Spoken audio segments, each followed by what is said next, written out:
Olá, queridos irmãos, é com muita alegria que hoje iremos orar juntos, porque hoje é dia de culto de oração e é com imenso prazer, é com imensa alegria que iremos fazer isso juntos, orar pelos nossos enfermos, orar pela nossa nação, orar por aqueles que estão enlutados, que perderam seus parentes próximos por esses dias. Vamos orar. Estamos juntos, amigos. Vamos orar. Vamos orar então e vamos abrir as nossas Bíblias. Vamos abrir as nossas Bíblias em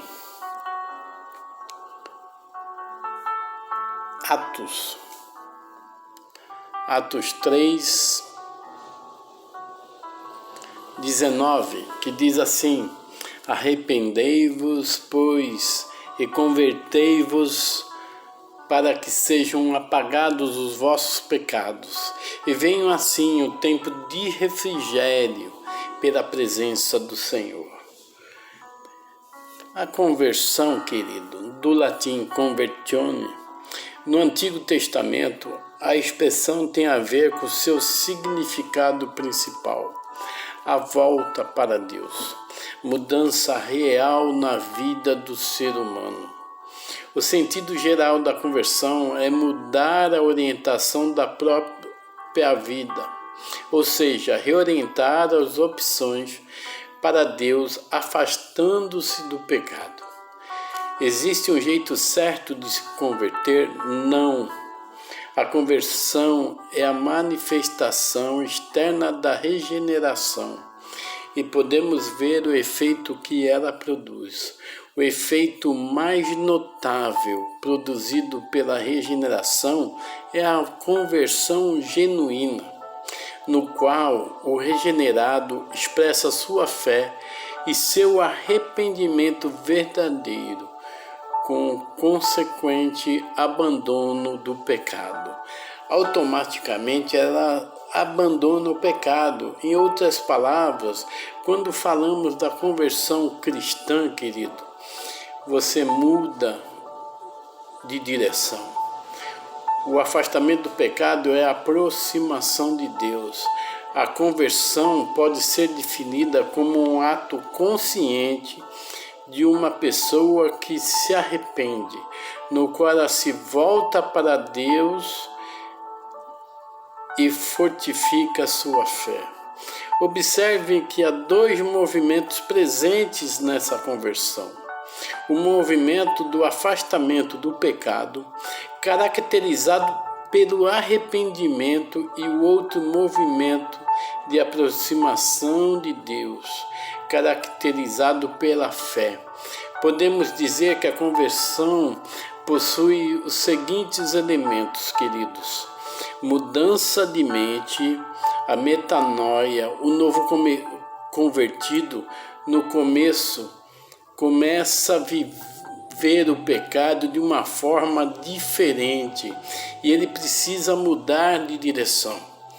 A metanoia, que é a mudança de direção, muda a mente do antigo desejo e põe uma mente para seguir a Cristo Jesus. Saber que todo pecado desagrada a Deus. Em geral, os pecados são avaliados pela pessoa que não é convertida por graus de pecado. Por exemplo, um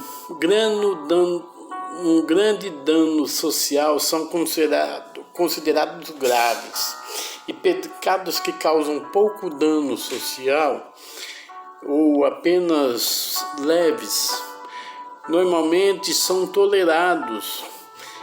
Mas no conceito do pecado, querido, é um mal social e Deus não harmoniza com o pecado. O ensino bíblico da palavra de Deus refere ao pecado como um mal, mesmo quando o pecado só causa dano a quem o pratica. Pecados, queridos, são pecados e continua sendo grave, porque o pecado é uma ofensa a Deus. Você começa, quando a pessoa se converte, ela começa a perceber isso e se arrepende das coisas que faziam antes. O arrependimento é uma forma principal do novo convertido, porque o novo convertido começa a perceber que está pecando mais do que devia. Sabe por quê? Porque antes ele não tinha essa dimensão, e agora que ele se arrependeu verdadeiramente, o Espírito Santo que habita nesta pessoa, do novo convertido, ela avisa de todos os pecados. E ela avisa muito claramente. E o novo convertido começa a mudar a sua atitude. E começa a querer mudar de direção. Tanto com Deus quanto outras pessoas que foram feridos pelos seus pecados, eles começam a ter a consciência da gravidade dos seus pecados e aí logo se preocupam em pedir perdão, tanto para Deus quanto para as pessoas que eles feriram. E é muito engraçado, queridos, e muito real, porque isso acontece na vida do novo cristão. A aversão do pecado. A pessoa começa a ter aversão do pecado, porque o Espírito Santo que habita não gosta do pecado, é averso ao pecado. Portanto, a pessoa também começa a ter aversão. E a pessoa que é a nova convertida, ela começa a se preocupar. Antes pecava naturalmente e agora ela fica preocupada. Será que eu vou fazer isso? Será que eu vou pecar? Será que eu vou aborrecer Deus? Será que eu vou magoar Deus? E agora a sua vida começa a ser diferente. Isso é a verdadeira conversão. A pessoa que se converte busca ansiosamente refúgio em Deus, confiando que será recebida não por causa de algum suposto mérito dela, mas por causa da grandeza da graça de Deus, que Cristo perdoa todos os nossos pecados. E essa alegria genuína pelos perdões dos pecados, pelo perdão do pecado, ele vem graciosamente da parte de Deus. Então, queridos, você não é merecedor de nada, mesmo você sendo convertido, o amor genuíno de Deus, ele te faz ter um amor ao próximo, e esse amor vem de Deus. A sua fé vem de Deus e a sua reconciliação com Deus.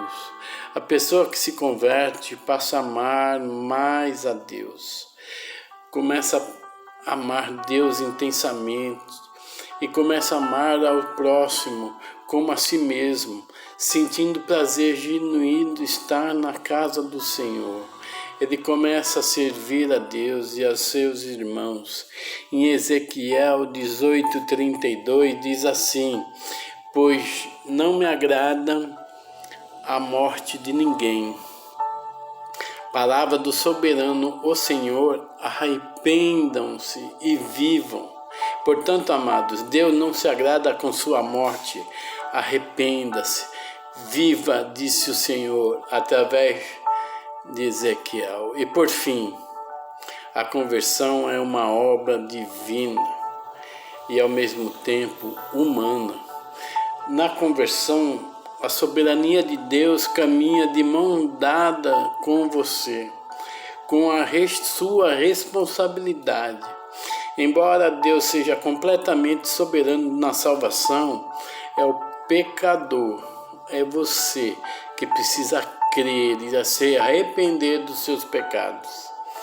Sempre há na vida cristã, queridos, a necessidade de arrependimento e fé. Especialmente quando você que está se afastando de Deus, está envolvido pelo pecado. Sempre há na vida cristã a necessidade de se arrepender e de ter a fé. Especialmente quando o redimido se afasta de Deus, se for seu caso, meu querido. Se é seu caso isso, arrependa-se de seu pecado, dos seus pecados e volte para Jesus agora. Agora, se não for, querido, que eu espero que não, ore para que o Senhor fortaleça a fé daqueles que estão afastados de Deus e os traga de novo para si. Pois hoje é dia de culto de oração e oremos por aqueles que governam nossa nação, que governam nossos estados, nossas cidades. Oremos pelos enfermos, oremos por aqueles que precisam de emprego, oremos pelos enlutados. Aliás, o pastor Gentil que perdeu sua nora Indiara, vítima de Covid. Vocês que não andam se cuidando, essa doença não está de brincadeira. Estão ceifando vidas preciosas. Oremos, Senhor. Obrigado, Pai querido. Obrigado, Pai de amor, nosso maravilhoso Deus. Oremos pelo nosso país, Pai querido, que o Senhor ponha juízo na cabeça desses nossos governantes. Assim pedimos também, Pai, que o Senhor possa falar no coração daqueles, Senhor, que estão num leito de hospital, Pai querido, que estão em suas casas precisando do Teu poder, Senhor, para curar feridas, Pai querido, curar, Pai querido, as suas saúdes, tanto espiritual quanto física, Pai querido. Que o Senhor ponha a sua mão protetora sobre a vida dessas pessoas que estejam precisando de Ti, Pai querido. Senhor, ponha a sua mão poderosa sobre a vida deles, Senhor. Cure-os, Senhor, se for a Tua vontade, Pai querido. Assim, aqueles que estão afastados de Ti, Pai querido, que o Senhor toque no coração dessas pessoas, ó Pai, para que essas pessoas voltem aos Teus caminhos, Pai querido. E também aquelas pessoas, Pai, que estejam carentes de um abraço, de uma palavra Tua, Pai querido, que o Senhor ponha pessoas na vida delas, Senhor, que possa levar o Evangelho, Senhor, que possam levar a Tua palavra para que elas tirem as suas escamas dos olhos, Pai querido, que caiam por terra, Pai querido, e que escutam Sua verdadeira palavra. Assim também, Pai querido, venho pedir pelos enlutados, Senhor. Venho pedir que o Senhor console a vida do Gentil, dos filhos, do filho, Pai querido, da esposa do Gentil, de toda a família, Pai querido, dos netos. Que o Senhor conforte o coração de todos eles. Assim, que o Senhor possa confortar o coração da Babica, Pai querido, da Mariana, de todos os filhos, Pai, que recentemente perderam o seu pai, o seu Hélio, Pai querido, que conforte o coração deles, Pai. Assim também peço, Pai querido, que o Senhor possa estar livrando de todo mal todos os pastores, Senhor, da Igreja Evangélica Livre, de todos os missionários, de todas as denominações, de pastores de todas as denominações, o qual fazem um trabalho sério, Pai querido, e que muitos deles são perseguidos por levar a Tua palavra. Cuide, Senhor, cuide, livre de todo mal, Pai querido. Muito obrigado, Senhor, por tudo que o Senhor tem feito em nossas vidas. Que o Senhor abençoe Pastor Fábio lá em Recife, Pai querido. Que o Senhor abençoe o pastor Sheide, Senhor, onde ele estiver, que também estava enlutado até outro dia, que perdeu sua mãe. Que o Senhor possa estar confortando todos os pastores que nós conhecemos, Pai querido.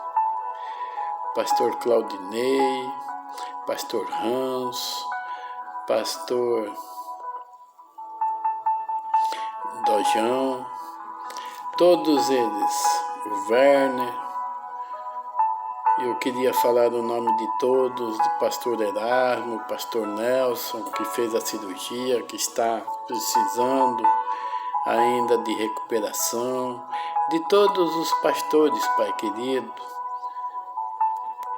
do Melquisedeque, Pai querido, de todo Erasmo, de todos eles, Pai querido,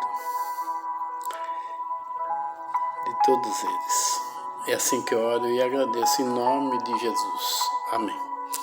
Querido, você que orou conosco, que ainda não entregou sua vida a Cristo Jesus, o que você está esperando?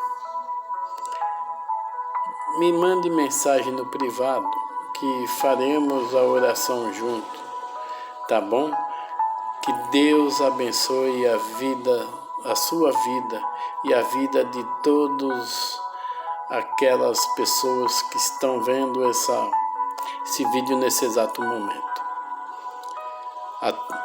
Que Deus abençoe a vida da Igreja Evangélica Vida em Cristo e todos os seus membros. Amém? Deus abençoe a todos vocês.